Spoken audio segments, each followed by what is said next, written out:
touch.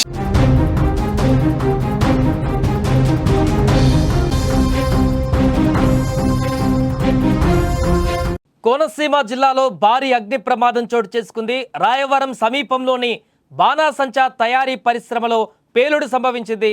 పెద్ద ఎత్తున అక్కడ మంటలు చెలరేగాయి. ఇక ఈ ప్రమాదంలో 6 ప్రాణాలు కోల్పోయారు. ఇంకా పలువురు ఆ మంటల్లో చిక్కుకున్నట్టుగా తెలుస్తుంది. కొందరు తీవ్ర గాయాల పాలయ్యారు. ఇక మృతుల సంఖ్య మరింత పెరిగేటువంటి అవకాశం కూడా కనిపిస్తుంది. ప్రమాదం జరుగుతున్నటువంటి సమయంలో మొత్తం 40 మంది కార్మికులు అక్కడ పనిచేస్తున్నారు. భారీ పేలుడు దాటికి బాణాసంచా తయారీ కేంద్రం షెడ్ గోడ మొత్తం కూడా కూలిపోయింది. ఆ శిథిలాల కింద పలువురు ఉండవచ్చని కూడా అనుమానిస్తున్నారు. ఇప్పుడు ఇక ప్రమాదం పైన సీఎం చంద్రబాబు కూడా తీవ్ర దిగ్భ్రాంతి వ్యక్తం చేశారు. మరణాలపైన ఆవేదన వ్యక్తం చేసిన ఆయన క్షతగాత్రులకు మెరుగైనటువంటి వైద్యం అందించాలని ఆదేశించారు. బాధిత కుటుంబాలకు అండగా ఉంటామని కూడా హామీ ఇచ్చారు. ప్రస్తుతం అక్కడ రెస్క్యూ ఆపరేషన్ అయితే కొనసాగుతుంది. దీనికి సంబంధించిన పూర్తి వివరాలు మా ప్రతినిధి అరుణ్ తేజ్ ఫోన్ లైన్లో అందిస్తారు. అరుణ్ తేజ్, ప్రమాదానికి గల కారణాలేంటి? మొత్తం ఎంతమంది ఉన్నారు అక్కడ? మృతుల సంఖ్య ఇంకా పెరిగేటువంటి అవకాశం ఏమైనా ఉందా?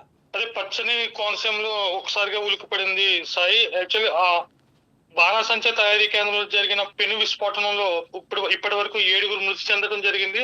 మరో 6 పరిస్థితి విషమంగా కూడా ఉండటం జరిగింది.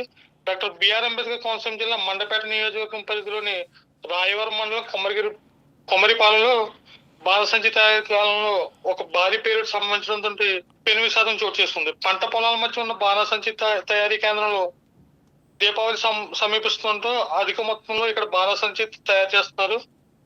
అంటే ప్రమాదానికి గల కారణం షార్ట్ సర్క్యూట్ అని అంటున్నారు, కానీ అంటే సరైన కారణం ఇంకా తెలియలేదు. పేలుడు దాటికి మాత్రం అక్కడికక్కడే 6 చనిపోవడం జరిగింది. ఒకరిని మాత్రం హాస్పిటల్ తరలిస్తుండగా ఒకరు దారిలో చనిపోయారు. ఇందులో 3 మహిళలు కూడా ఉన్నారు, మగవాళ్ళు ఉన్నారు. ఇక్కడ ఈ పేలుడు దాటికి కోనసీమ అంతా ఒక్కసారిగా ఉలిక్కిపడటం జరిగింది. సరైన భద్రతా నియమాలు పాటించకపోవడం వల్ల ఇది జరిగిందని అక్కడ స్థానికులు కూడా చెప్తున్నారు. ఇప్పుడు మొత్తం కంట్రోల్లోకి వచ్చిందారు అక్కడ పరిస్థితి ప్రస్తుతానికి, లేదంటే ఇంకా మంటలు కొనసాగుతున్నాయి అక్కడ?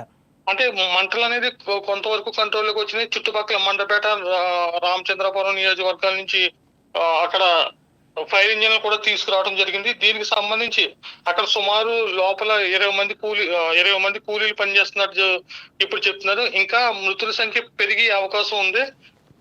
దీంతో పాటు చనిపోయిన వాళ్ళు అక్కడ ఎవరైతే షాప్ యజమాని ఉన్నారో ఆయన కూడా చనిపోవడం జరిగిందని చెప్తున్నారు. ఈ షాపు దాదాపు 40 సంవత్సరాల నుంచి ఈ షాప్ అయితే రన్ చేస్తుంది. ఆ చుట్టుపక్కల ఇదే కొంచెం అంటే దీపావళి సామాన్లకు కొంచెం పేరున్న షాపు. దీనికి సంబంధించి సీఎం చంద్రబాబు నాయుడు కూడా అధికారులతో ఫోన్ లో మాట్లాడి దిగ్భ్రాంతి వ్యక్తం చేశారు. హోంమంత్రి అనిత కూడా అధికారులకు వెంటనే ఆదేశాలు ఇవ్వడం కూడా జరిగింది.